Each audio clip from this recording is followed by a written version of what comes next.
What's up with y'all, man? It's Rob from No Cap NBA, and I'm coming here today to predict the NBA Western Conference standings. So last year and every year, kind of, there's injuries, there's players that's gonna ask out for a trade. There's plenty of things that's gonna happen to affect your standings. So it's almost impossible to be 100% correct. But today, I'm gonna be trying to get as close as possible. And I'm going to be starting off with who I believe is going to be at the bottom of the Western Conference, and we're going to go from there. Okay. So at the bottom, I feel like San Antonio is definitely going to be back. They're going to be back at the bottom. But are they the worst team in the Western Conference? Let me think. Yeah, I pretty much think they're going to be the worst team in the Western Conference again this year. So they're going to be teaming Victor up with another top three to top five pick. Okay. I'll put San Antonio there. All right. So after San Antonio, who else I think is going to be at the bottom of that conference? Teams that come to mind is definitely like the Rockets, Utah, but I kind of think Utah is going to be a little worse than the Rockets this year.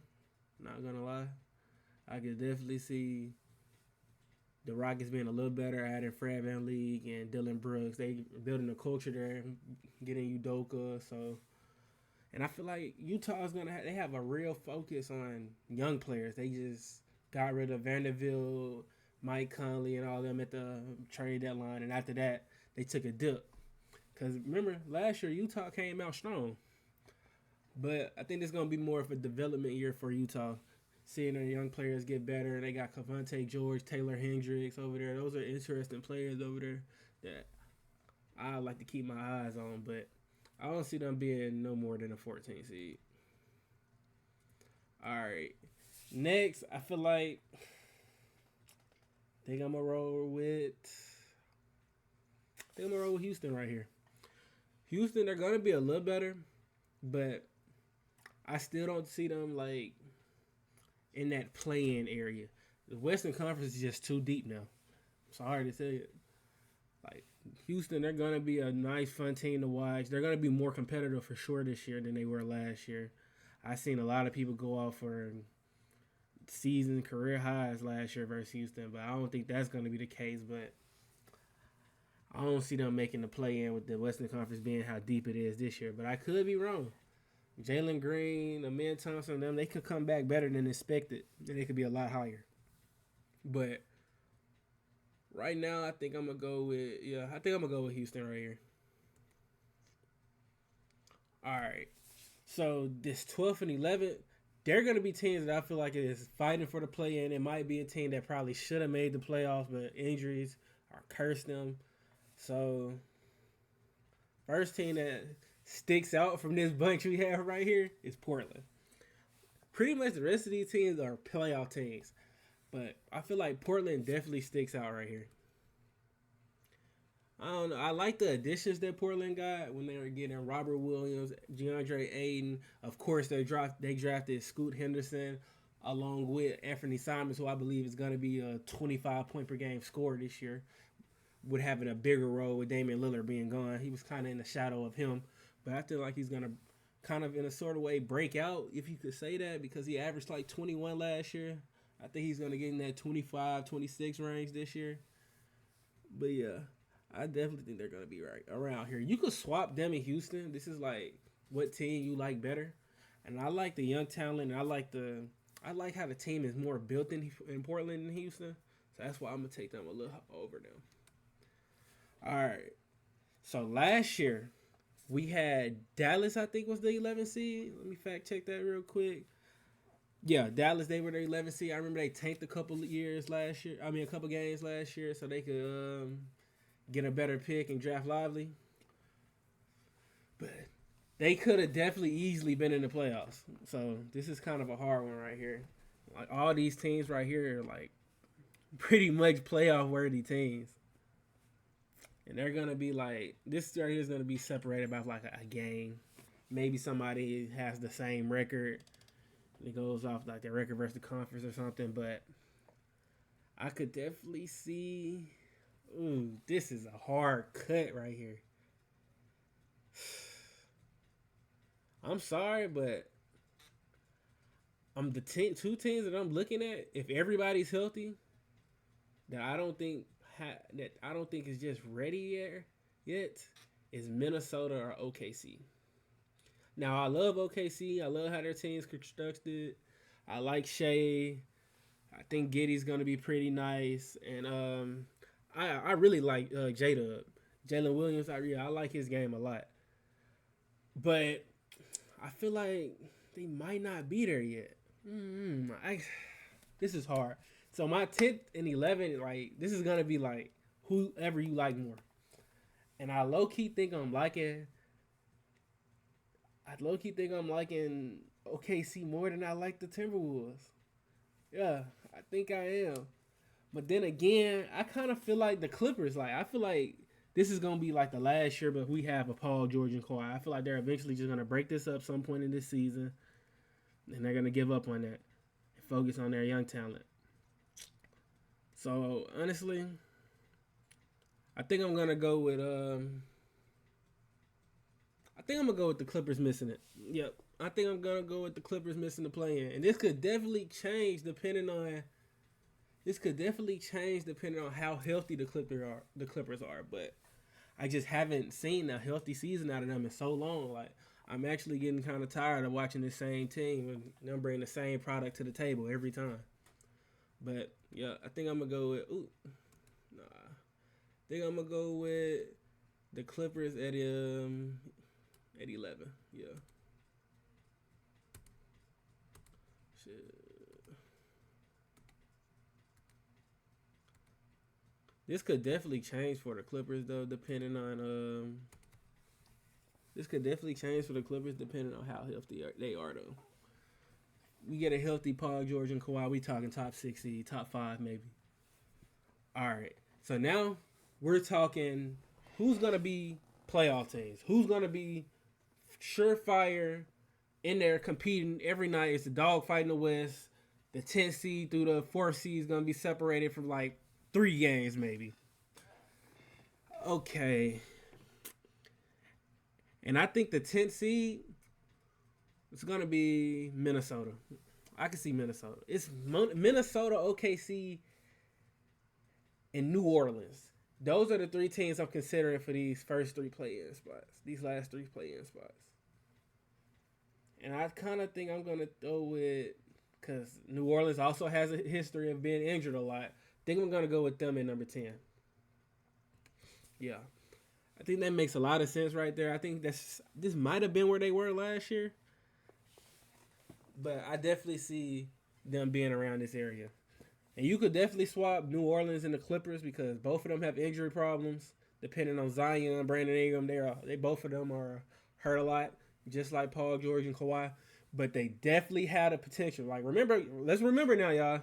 New Orleans was a top 3 seed before all the injuries kicked in last year. Let's remember how sneaky and dangerous they can be.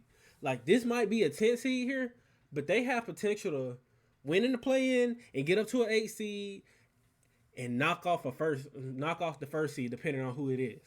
Let's not degrade them because I got them at the 10th seed. I definitely think New Orleans is still definitely going to be a 500 team. They're going to be competitive for sure. Okay, and now we get here. This is a tough one, but I don't think OKC is just ready yet. Like I like Shea, I like Jada. I think Giddy's gonna be nice.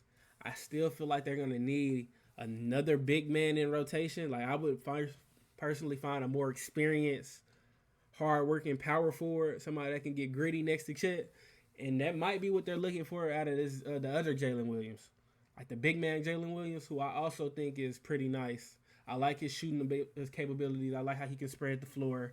I think he's a hard worker, but I don't know. I'd maybe go with somebody more experienced there, bring him in off the bench. Maybe that is your front court of the future, but we're still have to see about that. So I feel like OKC is still going to struggle on rebounds. they're gonna be a great defensive team. I watched some of OKC games the other day, and I was just looking at how great their defense is gonna be. Like J-Dub, Shea, and Dort. Like that's gonna be a great defensive lineup, and it doesn't look like Giddy's gonna be a liability either. And then you have Chet like as your rim protector. That looks great. But I don't know if Minnesota is gonna figure it out. Like personally, this year I feel like this is Cat's last straw in Minnesota. If Minnesota does not get better, he's gone. He might even be gone at the trade deadline. But I feel like there's a little bit more proven star power in Minnesota with Cat, Anthony Edwards, Rudy Gobert. Then you got your elite role players in Jalen McDaniels and Mike Conley. Then you have great role players coming in off the bench for them. And we are already battle tested. Like we've seen them in the playoffs versus Memphis. We've seen them in the playoffs versus the Nuggets last year. Like I think Bruce Brown even said on the podcast that they were their toughest matchup, and I could definitely see that. They have two big guys down low with Anthony Edwards. With Anthony Edwards at the shooting guard, handling the ball, with Mike Conley's outside shooting, his IQ. So I could, who I like better here, OKC or Minnesota? Because both of these teams could easily be in the playoffs. Like, I think last year Minnesota won in a play-in, even though I think Shea had a rough game. I think I'm gonna go with OKC at 9. Yeah, I did it again. But yeah, I think I'm gonna go at OKC at 9 just because I feel like Minnesota has a little bit more experience in the playoffs. But Minnesota could easily like be in that 9 spot. They could easily miss the playoffs, honestly. I feel like sometimes they are an unserious organization, or unserious team. My fault, not in the front office, but unserious team and leadership. Okay, so here we got the last play-in team. This is tough because I can see a lot of things happening because these older teams they're not gonna play their superstars as much in the regular season. They're gonna be saving the LeBron James, the Stephen Currys, the Anthony Davises, the Kawhi Leonards. They're gonna be saving those guys to more like at the end of the season, try to make that final playoff push. But Dallas did miss it last year, and I really thought they could have made some noise and made things interesting. So, I still think Dallas defense is a question, even though they added Grant Williams and they got Lively, which is who I think is going to be actually pretty nice. But I feel like they still got some room to go on defense. Like they need maybe one more wing defender, and I can like see them being even more of a threat. But at this point, I don't know. They're gonna outscore some teams on some night, but I feel like their defense is gonna hold them back and make them lose more games than they actually should, because they definitely had the talent. So yeah, I'm gonna go with Dallas here at 7. All right. So now these are surefire playoff teams. All of these teams right here, I feel like are contenders to get out the West. All of them. In my sixth spot, I think I'm gonna go with the Warriors. Now the Warriors, they could easily be higher, but I feel like it's gonna be an adjustment period. I've seen how Chris Paul and Curry is gonna play, but in Klay Thompson, we've seen how that's gonna work in a little bit in the preseason. But I just have to see more of it. And I got to see Draymond and Chris Paul on the same floor. If that's gonna happen, I got to see more of that. Happening. I got to see how that works. So I'm gonna put Golden State right here, but they could easily be up higher. Easily. Let's not forget they were the champions just 2 years ago. All right. So who is gonna be the 5th seed? I know the 4 and 5 seed is gonna be a crazy matchup with just these teams right here listed. But I feel like the 5 seed is definitely questionable. With LeBron and Anthony Davis, they're going to miss games during the regular season. So they're going to look to Austin Reeves and D'Angelo Russell, Gabe Vincent, Rui Hachimura to pick up the slack in those games that those certain players are missing. And I like the moves the Lakers made. I really do. Like I like Jackson Hayes. I like Jackson Hayes. I like Torian Prince. It's a question mark on Cam Reddish because I know he has potential, but he has to put it together. He has to gain that confidence back, and we have to see if Gabe Vincent is a part of that Miami Magic. You know, Miami they get some players and they're hooping out their minds. You seen what happened with who was that? I can't put my name my finger on his name right now, but yeah, Miami people play there in Miami and they get expired to play at a different level that they don't play it. And they go other teams. So I don't know if I want to put the Lakers here or not. I think I think I'm still gonna put the Lakers here. Yeah. Like the Lakers might be a fifth seed, but just like they were a seventh seed last season, it don't matter. They're still gonna make some noise just off the fact that they have LeBron James and Anthony Davis, and they have a solid group of shooters around them. But I just can't trust the Lakers to be healthy enough all season. All right, but they definitely are a top three talented team when I see all healthy. All right, so who do I think is gonna be the fourth seed? Hmm. Now this is pretty tough because on one hand we got Memphis. They're gonna be missing John Morant for the first 25 games, and that's gonna be tough to overcome. But I think I've like covered Memphis and watched Memphis more than anybody the last couple of years, and I could definitely see them still holding the fort down, being around six, 16 and 9, 15 and 10 by the time Ja gets back. I could definitely see that. But on the other hand, there could be games that they lose because they don't have the scoring power. So Memphis is a question mark. So I'm gonna say four, but in my heart, I believe the Memphis is gonna be top three seed. I'm gonna say four right here, but in my heart, I believe they're a top three team.